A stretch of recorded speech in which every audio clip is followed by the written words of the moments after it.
Hello and welcome back to another episode of the Blue is the New White podcast. Today, we have an awesome guest on the show, someone who left corporate America to pursue a passion in woodworking. Mr. Danny Zientek joins us today to talk about his journey to starting a woodworking business. About a month ago, Danny posted his accomplishment on LinkedIn. He received over 100,000 likes and almost 7,000 comments supporting his decision. And I'm proud to be one of those likes and have the opportunity to talk with him on this show today. So Danny grew up admiring his grandfather's work as a cabinet maker and woodworker, so his fascination with woodworking began at an early age. He also admired his grandfather's stories about the time he spent in the military, so much so that Danny headed to the Army straight out of high school. After his tenure in the service, he inserted himself into corporate America, eventually landing a sales position. After that job grew monotonous, he knew he had to do something different for the betterment of himself and his family. And that's when Danny Z's Woodworking was born. Now, with the full support of his wife and kids, he's able to make a living doing what makes him happy, which aligns with his true definition of success, to be the ultimate family man. And he owes it to the skilled trades. He's also involved in Irreverent Warriors, which focuses on suicide prevention, not just awareness, for veterans. Check out the great work that they do at www.irreverentwarriors.com. That's IRREVERENT warriors.com. Also, don't forget to get your tickets to EGIA's Epic 2021 event, October 28th and 29th at the Paris, Las Vegas on the iconic Las Vegas Strip, featuring celebrity keynote presenters like Damon John of Shark Tank, John Taffer of Bar Rescue, and Captain Sully Sullenberger, the airline pilot from the Miracle on the Hudson. There's going to be breakout sessions delivered by legendary industry experts, access to best-in-class products and service providers, and dynamic networking opportunities, and an unforgettable evening party on the rooftop of the Paris. Believe me, I would not back this if I didn't believe in it, so check it out. You can get $50 off registration with my code BLUE50 at epic2021event.com. That's coupon code BLUE50 at epic2021event.com. Trust me, you don't want to miss it. Anyways, don't forget to subscribe to this channel and on our website at blueisthenewwhite.com to receive all the latest updates. As always, we don't run ads. We rely strictly on word of mouth from our listeners to further the mission. So, if you enjoy this episode, please take a moment to rate it, review it, and share it. The future generations of tradespeople depend on it. They depend on you. So thank you again and enjoy this episode of the Blue is the New White podcast with Danny Zientek. Danny, welcome to the Blue is the New White podcast, man. Thanks for coming on the show today. Thank you for having me. I really appreciate it. I'm really excited about this conversation.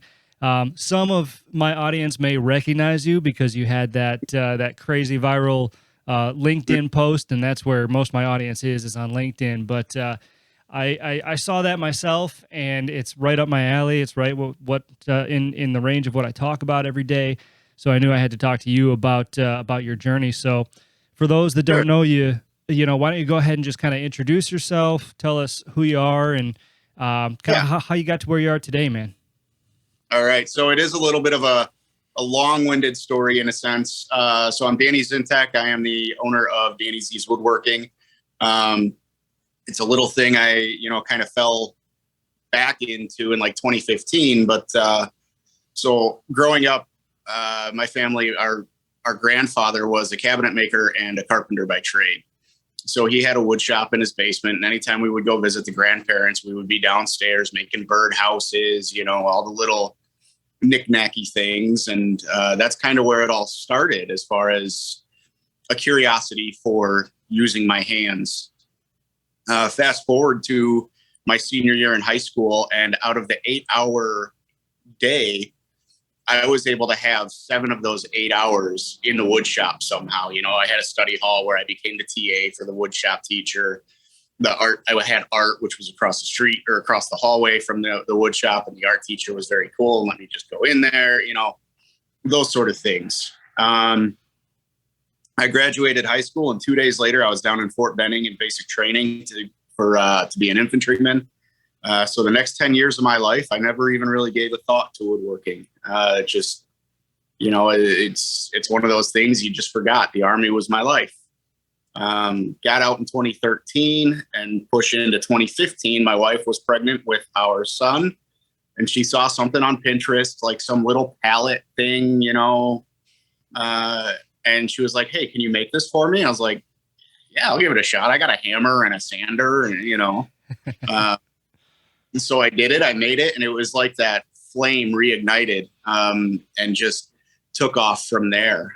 So since 2015, I've just been doing it as a hobby, just to kind of expand my skill set. And for the past 4 or 5 years, I've been working in sales. I was good at it. I enjoyed it. Traveling around was cool, but being a father and a husband, it was really hard to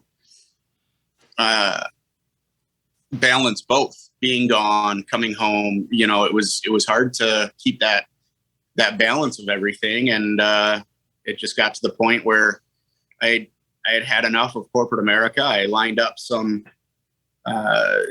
jobs for myself, and just convinced my wife to make the leap. Man, that had to be hard though, right? I mean, with the family and everything else. I mean, that's the biggest thing that I hear, right? You got this stable job, even though it's, it takes you away from your family. It's a hard decision to kind of take a step out of that and step into something that you're passionate about, right? Correct. Yeah. And, it was very hard. My wife had some very specific criteria we needed to meet, as far as, how much I needed to make every month, how, what life insurance, health insurance, all this sort of stuff. And we're still working on it, but she's been behind me 100% of the time. Just, if you want to do it, I support you, but you've got to have this stuff lined up. So yeah. It's been, I won't say it hasn't been stressful, but it has been, I guess, more pleasant than you could expect. Yeah, no, I get what you mean there. With all growth comes stress, right? You can't have stress without, or you can't have growth without stress, and that's something that I think it's important for my audience to take away too, just because, when we talk about the skilled trades and stuff like that, especially when you're learning, you're a perfect example. When you do step out of corporate America, you go out on your own to do this kind of thing. There are stresses involved, but I think the point is, and what to focus on is that the rewards, right, of doing something that you love and being able to, step back and see your creations. I mean, if that's what you're passionate about, and you can turn it into to an income and an actual business, that's the rewarding part. That just makes you want to keep going, right? And sometimes we don't have those motivations in corporate America. I don't know about your sales job, but I know that when I was working, I worked retail for a while at like Best Buy and Home Depot and stuff. And it's just, it's like the rat race, it's the carrot's always dangling in front of you. And I don't know, it's just a sense of not getting ahead, I thought of it as building a lot of false friendships, where it was like, buy my product and, we're buddies, or if you don't buy my product, I got to come in and be extra diligent, the typical sales approach stuff. And, in this case with the woodworking, people come to me and say, "Hey, here's my idea. Here's my vision. Can you make it happen?" And I say, absolutely. You get a lot of contractors that are very by the book, right? It can't be done this way because that's not how we do it. I come in and I say, no, I can make it happen. Here's, what needs have to be met, but here's what I can do beyond that. So that's kind of one of the things I try to pride myself on, is I make things work for people. Yeah. Well, and that's a testament to your problem solving ability and just your sheer craftsmanship, right? I mean, that's all part of it. I'm big into philosophy, and I read a book not long ago called I think I got it over here, Shop Class as Soulcraft. Have you ever read that book? I have not. That's a very interesting book because it goes into the satisfaction of actually working with your hands and creating something. I think it touches a lot on woodworking in there, but mostly mechanics. I think diesel mechanic, motorcycle mechanic, stuff like that. But there's almost and this is kind of how I am when I was out in the field and doing my trade. Right, I started off fixing restaurant equipment, ovens, fryers, stoves, stuff like that. And it's almost this zone that you get into, right? That it's relaxing to a point, but also just incredibly rewarding because you can't think of anything else. You can't have those whirlwind of thoughts going through your mind. You have to focus at the task at hand. And so I don't know. It's an interesting association I just made, but I want to go back real quick. I want to ask you a few questions. So first of all, thank you for your service. Thank you. Very much appreciated. I have the utmost respect for anybody in the service and what you do for our country. So thank you. So before that, your grandfather's cabinet shop, woodworking, what age were you when you started to take an interest in that? I was young. I would say probably around the 6 or 7 year old time frame where we would go to grandma and grandpa's house for Christmas, and while all the adults were upstairs having their post dinner drinks or whatever, we would be downstairs playing with the bandsaw and misplacing all of grandpa's tools, so then he would come down. But that's funny. Don't misplace grandpa's tools, man. No. I need that with me at this point. Like my 3 kids, if it's a nice day out, I want them outside, and they will come in the garage and, Dad, what's this? Oh, well, it's this or this. And then they walk off with it and I find it in the yard. It's like, oh man, that's funny. From one generation to the next, man. Yep. Oh, that's funny. So is this something then that you pursued like from that age on with your grandfather? Something that you kind of did regularly, or is this something you kind of always had an interest in? I know you said senior year, you were heavily involved in the wood shop there, but is this something that you remained consistent with all the way up until then? Honestly, no. I really didn't have the ability to do so. We were very, very a working class family. Dad worked to pay the bills, so we didn't have the any tools or anything like that, minus like a hammer and maybe it's a block sander or something like that. But so I didn't really get the opportunity to until high school again, when they had a wood shop that I was able to take advantage of. Okay. All right. That's interesting. So, in high school then I'm curious, you took this interest, in high school and you began, doing it again, but what was the narrative? What was the narrative in high school? I mean, I know you went into the service, afterwards, which is, in my book, I have basically 3 paths after high school, right? You've got your college, your typical college university path. You've got, entering into the service, and then you've got the skilled trades. And so what was the narrative for you? I mean, did you know that you were going to go into the service from a young age? Was that your plan? Yeah. So on top of my grandfather being a cabinet maker and carpenter, he was also a World War II vet. And we would sit and hear stories about, I still remember he had a deformity when he was born. His pinky couldn't extend past like that. And so in the service, when you salute, it's a straight hand, but his this. And I remember him saying he saluted the lieutenant, and the lieutenant took offense to it and gave him a spoon and said, "You need to dig a 6x6 hole." So my grandfather was digging. And a couple of hours later, the lieutenant comes back out and he says, "All right, you're done." He says, "By the way, sir, here's, what's going." But hearing those kind of stories, they fascinated me. So, I mean, I knew at an early age I was going to join the military. I just didn't know what branch, anything like that. But when the time came, I knew the military was where I was going. So to be brutally honest, I eked by in high school. I mean, barely passing grades. And there were actually a couple of classes that the only reason I graduated was because I made those teachers like shelves for their office and got enough extra credit to pass grades. So that's fascinating. Yeah. A testament to the power of the skilled trades right there. If that doesn't, if that doesn't say it all, I don't know what does. That's awesome.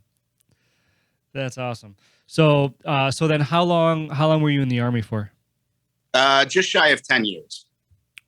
Okay. Wow. All right. And then after you got out of the Army, is that kind of simultaneously when you got into sales? You said that when your son was born, your wife had asked you to make that pallet, and that kind of reignited the flame. But where was the corporate America job and all of that? So when I got out of the Army, I worked for a couple of different Harley dealerships, actually, in service. And I loved working for Harley, for the dealerships, but Harley, the face of Harley was changing. There was a lot more kind of corporate muscle behind it. And, so that was like 2014-ish, probably. Yep, 2013 to 2015. Okay. So 2015, I took a gig with the post office to be a mail carrier. I actually loved that job, but I hated the behind the curtain stuff. Multiple unions, multiple infighting, just a lot of nonsense that, just let me deliver the mail. After that is when I kind of lucked into sales. I sent in a resume to a company in the next town over. They manufacture undercarriage components for all your major brands. It was hard at first, just learning corporate America, sitting at a cubicle, running quotes all day, this, that, the other. But I was fortunate enough to be able to catch on quick. And, I ended up climbing up and worked myself into outside sales. And that's when, to me, the fun really started, was the traveling, the new relationships with other dealers and stuff like that. Turned into the same sales pitch every day. Why are we better? Why aren't they as good? So forth. So about 2017 to July of this year was the sales history. Okay. I realized that was a really long-winded answer for. No. That's all right. I love the long-winded answers because it gives me fuel for questions to ask. But so that's really interesting. And in this time frame, you also started DZ Woodworking kind of on the side. Is that how that worked? Yep. So in 2015 is when I created a Facebook page and coat racks and stuff like that. Nothing fancy, nothing special. But I would say over the past year and a half is really when I kind of started taking more initiative into bigger projects, building beds, building dining room tables, building more furniture stuff. And when I took the leap in July of this year, I actually lined up a couple of remodel jobs, nice. Which those were fun in their own right. But my true passion is the furniture, the tables, the special thing that is in somebody's house that is a conversation piece. And it'll be able to be passed down through generations. Yeah. No, and that actually is a great segue into my next question. What is it that you love most about what you do now, about woodworking? What is it that fuels that fire, man? It's a combination of a couple of things. One, I like to look at just a pile of lumber and have a vision in my head of what it's going to turn out to be and make it to that. I try not to plan anything except for maybe I'm making a table right now for a lady who she said, it just needs to be this size and I like this design. So I don't make anything that's, it has to be 3 foot by 6 foot. Or, I take what the customer wants and I think about it and I build something, I think about it more. I as conceited as this sounds, I like to think of myself as like the Paul Jr. of the woodworking world, where there's no plan, but you have to trust my process. That's awesome. Actually, I have a lot of respect for that. So you take the creative approach in this, and as opposed to, I know that there's some woodworkers out there that say, give me the exact design that you want and I'll make it. You prefer to take that into your own hands and actually create, based on what you see in your head, and a loose description of what the customer wants, of course. Yep, exactly. I try to go to every customer's house beforehand, measure the space, talk design. They'll have pictures off of Pinterest or Etsy or whatever. And I take what they give me and I run with it and I make it exactly what they want. Interesting. That's awesome. So how long does a typical, like the table you're doing now, how long does that take you to make?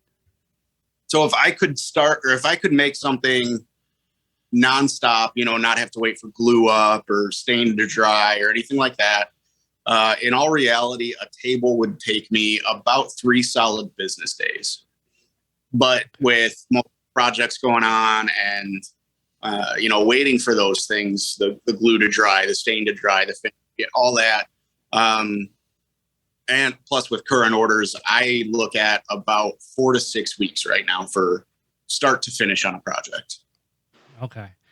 That's great. And so what is it? So your typical day then, as far as what you're doing now, what does it look like? I mean, is it something, I mean, you're doing this out of your house, right? Your garage?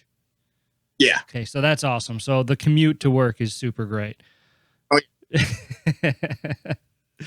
That's really cool. And so, when you're done with your day, what's different now than when you were done with your day in that sales job?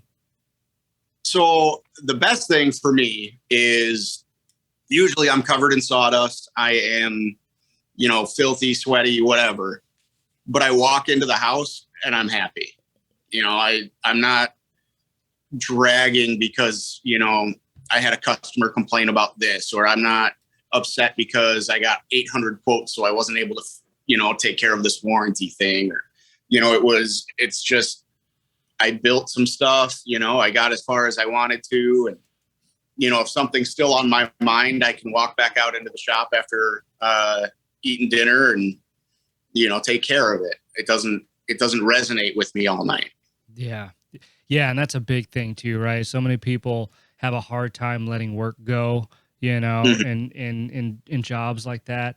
And, they sit and they dwell on it. Maybe they had a bad day that equates. I know I'm guilty of this, right? And because I'm not so much in the field anymore, but I'm guilty of this, and I think we all are. But we have a bad day, right? And work is the majority of our lives. We come home, and that bad day kind of translates then to our family, and then we feel like shit about it, Right? And that's, you can only do that so much. And look, it's going to happen every once in a while. I mean, if you're working on this table and you really screw something up, I'm sure it's going to bend you sideways for a minute, but there's a difference between that, right? Those isolated incidents and it happening like 4 out of 5 days, Right. Yeah. And, in my opinion, people weren't made to just sit and stare at a computer all day, or, sit all day, or, we're made to move. We're made to, I won't say travel, but to be active, if you look at, not to get like deep into thought on this, but if you look at ancient civilizations, everybody worked, everybody did something. They farmed, they took care of, whatever. So I can wholeheartedly understand why society as a whole is miserable that it's all office work, Yeah. Yeah. And I'm so glad that you dragged ancient civilization into this. I'm fascinated by that, but you're absolutely right. I agree with you 100%. I read a study not long ago about how sitting for 8 hours a day is equivalent. It's equivalent to like smoking and, I mean, just, a ton of fast food. I don't remember the statistics, but the point was it's really fucking bad for you. Like sitting is terrible for you. And so many people are willing to do that 8, 10, 12 hours a day. I'm with you, man. We're meant to move around. We're meant to create, Right. and it's great when we find something in alignment with that, like woodworking for you. So, speaking of creating, is there a project that you are particularly proud of? Is there one that sticks out in your head that you're like, man, I killed that. That was awesome. There's two, actually. So the first one is the first barn table I was ever commissioned for. It was 10 feet long, 4 feet wide. Again, the lady just said, I want this as here's my criteria. You do what you want with it. So I did, and I sent her pictures along the way because, one, it was my first major commission. Two, it was, again, a piece that I want her to carry through, forever. And she fell in love with it. She actually hired me on to make matching end tables and a TV stand for the living space. Which, I mean, again, it was one of those things I learned a lot as I went because, I didn't have the right tools. I didn't have, it was the same 2-car garage that I'm in now that, I just didn't have the space really to make something like this, but I made it work. The other one is just recently I made a couple friends of ours a completely custom king size bed. So it was custom oak headboard, exactly how they wanted it. The wife looked at pictures and said, can we do this? Can we do that? Make them So yeah, you got it. But on top of that, it was a 20-inch platform with 20 drawers all the way around. So 8 on both sides and 4 at the foot. And it alleviated their need for dressers. And, they were completely happy with it. So that's awesome. And on your social, do you have pictures of this stuff? Like you have a gallery people can look at? Yep, I sure do. All right. Yeah. I'm going to have to check that out. Mainly on my Facebook page, because that's where I predominantly post things, which more recently now, since all of this LinkedIn craziness has been happening, I try to, post on LinkedIn as well. Nice. All right, so let's talk about the people that commission you to make this stuff real quick. So when you deliver the finished product, all right, what kind of reactions do you get? Beyond ecstatic. I hear pretty often, this is better than we ever expected. It's just, I'm not going to try to sound arrogant here, but people don't say, well, that's not what I envisioned. It's, I get very happy reactions, very positive feedback. The customer that I mentioned that I built that first big farmhouse table for, every time I talk to her, it's, if you need a reference, you're free to give away my number. I tell everybody who built it, the word of mouth recommendation thing is absolutely the best response I can get. Yeah, no, absolutely. And without sounding like a therapist or anything here, how does that make you feel? Oh, it feels great. Yeah. It's instant validation. It makes me, because I'll be honest, I second guess myself. I third guess. I 100th guess myself across everything. It's, am I doing this right? Should I have gone with a more aggressive angle on this? I'm always thinking about that stuff. So as soon as I get that feedback, it's, all that worry goes away. Like, all right, they love it. Excellent. Awesome. And excuse me.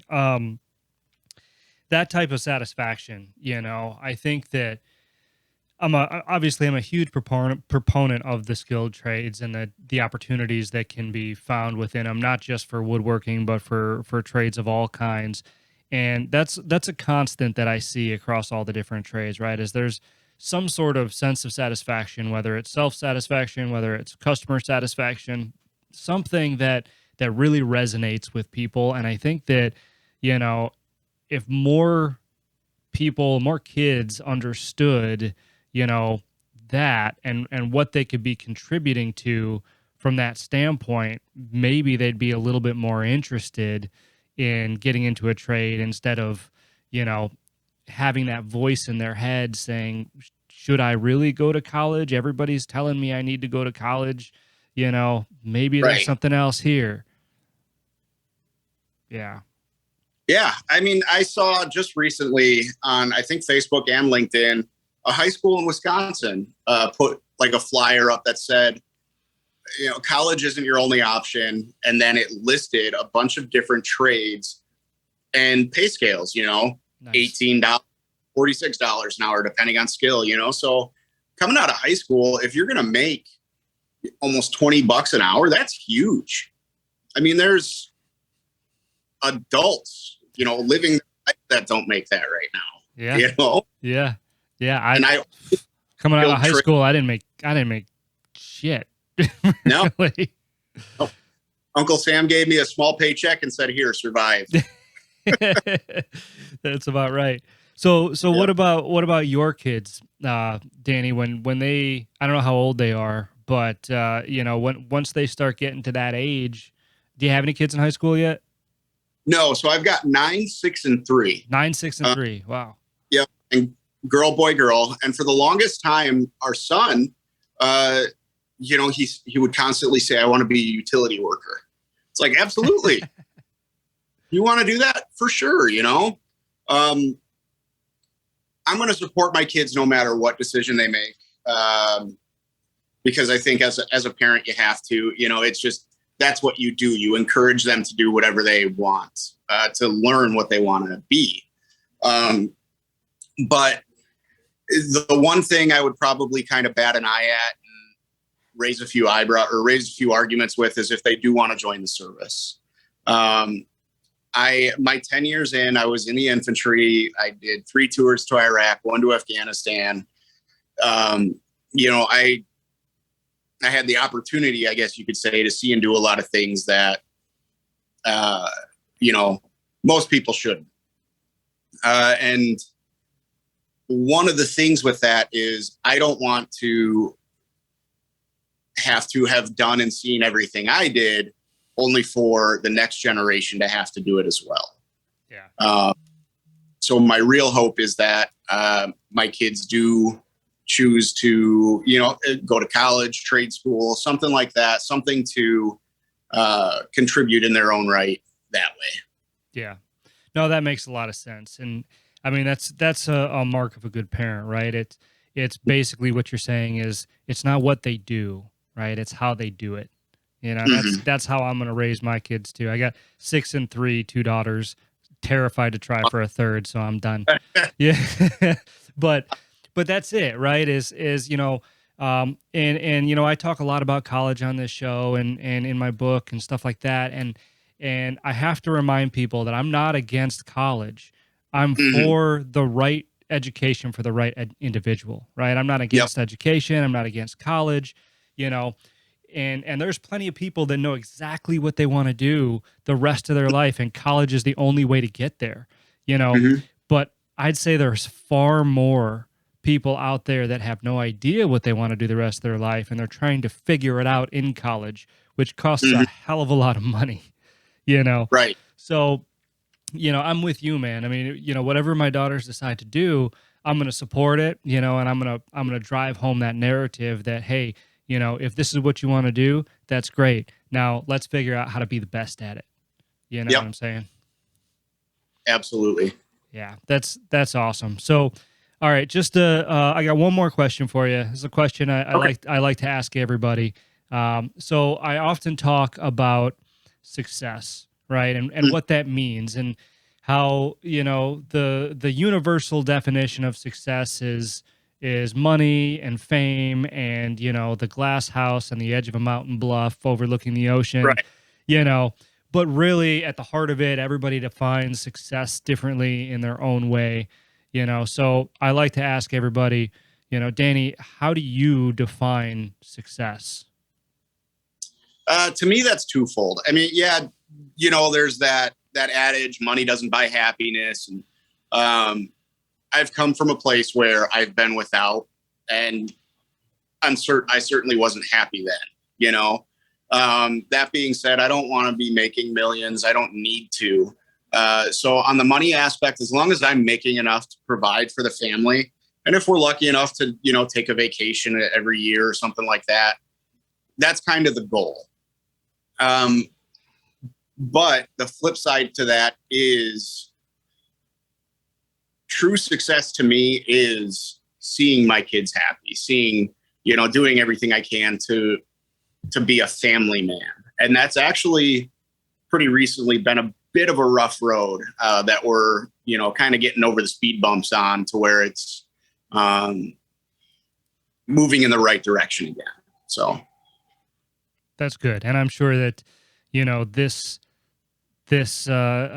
transition for you has probably helped that. Yeah. Good. Absolutely has. Yeah. Good. You know, and that's awesome. Just another testament to the trades and, you know, doing what you're passionate about. So, Danny, that's all the time we have for today. I really, really appreciate your time. Where can people find you if they're looking for your stuff? So on all socials, I'm at DZ Woodworking. So Facebook.com/DZ Woodworking, Instagram, YouTube at DZ Woodworking. And then LinkedIn is Danny Zientek. All right. And do you ship also, or do you do local only right now? No, I could ship smaller stuff, you know, through the postal service. I am looking into freight right now. Hopefully, knock on wood, the next couple of months, I'll be moving into a shop where I will be able to have carriers with like liftgate access, pick stuff up. So awesome. That's going to be in the works, hopefully within the next few months. Awesome. Well, congratulations again for thank you taking steps towards your success and you know, everything that you've been doing. I mean, it takes guts and it takes heart, and you've obviously got both. So keep up the good work, Danny. Thank you. I appreciate it. If I could, would you mind if I plug something real quick? Please, by all means. So if you have any listeners who are veterans, who are active duty or veteran, I am also partnered with a national nonprofit called Irreverent Warriors. What we do is we get together in as many major cities as we can, and we hike. So I was given the opportunity to organize Milwaukee's first ever Silkies hike, as well as hopefully continue the tradition annually. We're a very large organization, and what we do is we get together, do these hikes to bring veterans together using humor and camaraderie to prevent veteran suicide. That's the big thing, is prevention. Awareness is everywhere, but what we're doing is getting vets together to heal. So it's very non-bro vet, if you will. It's just a bunch of vets coming together, sharing some laughs, looking goofy, and, you know, networking with other vets who share similar experiences. Oh, that's fantastic. I'm going to make sure to include that in the show notes as well. Is there a link for that you could shoot over to me, maybe on LinkedIn or something, so I can add that? Absolutely. Yeah. All right, great. Yeah, definitely do that. And yeah, man, if you're ever out in the Phoenix area, there's some great hiking up here. Just don't come in the summer. All right. Perfect. All right, Danny, thanks for your time today, man. I appreciate it. Thank you for having me. All right. Take care.